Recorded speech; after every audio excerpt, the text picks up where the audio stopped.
I have seen so many defenses about tensions within ZANU-PF. I have seen so many explanations. Some people even coming up to say there are no tensions. ZANU-PF leaders are in agreement. ZANU-PF leaders of each other. But let me tell you this: that is a lie.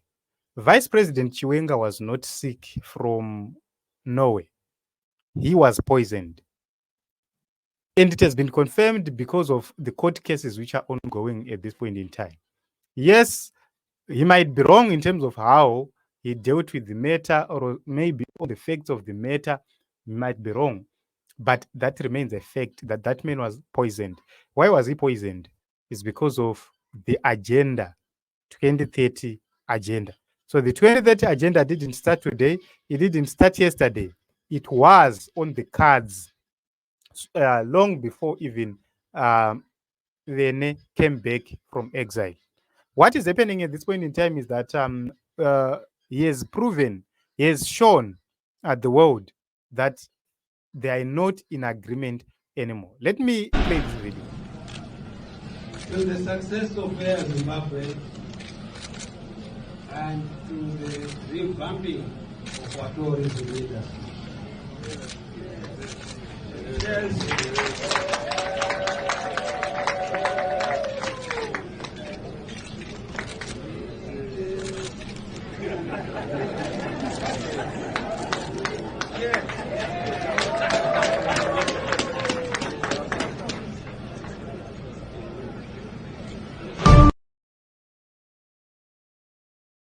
During this period, Vice President Chiwenga was with Joe Bigimatiza. He was still alive. And remember, he's one of the people who perished through COVID, not COVID.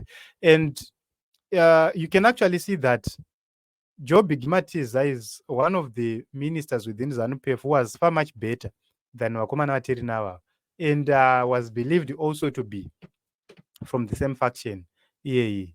So he appears on the list of the people who are believed to have been eliminated because of political grounds, because of succession issues.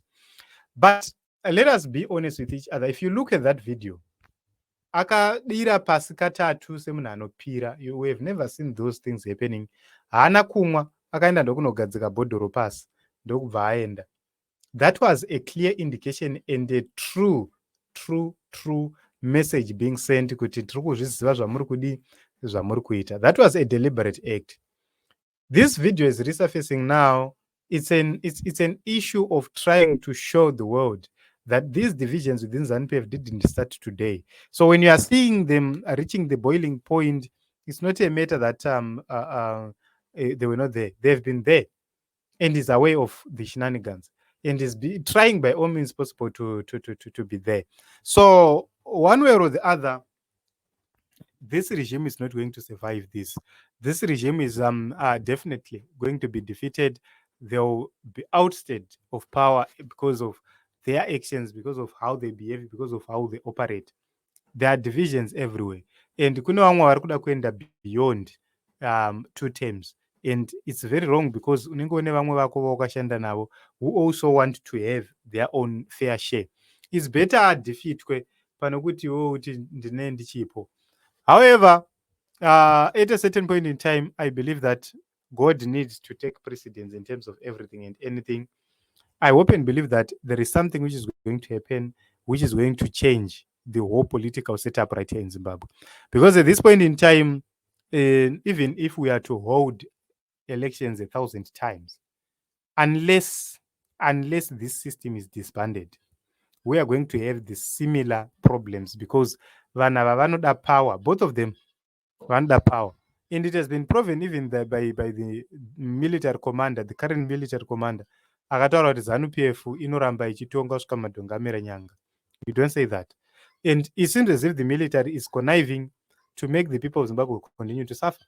So this is your views of importance, but personally, I believe kuti vachiwenga vaitumira message hombe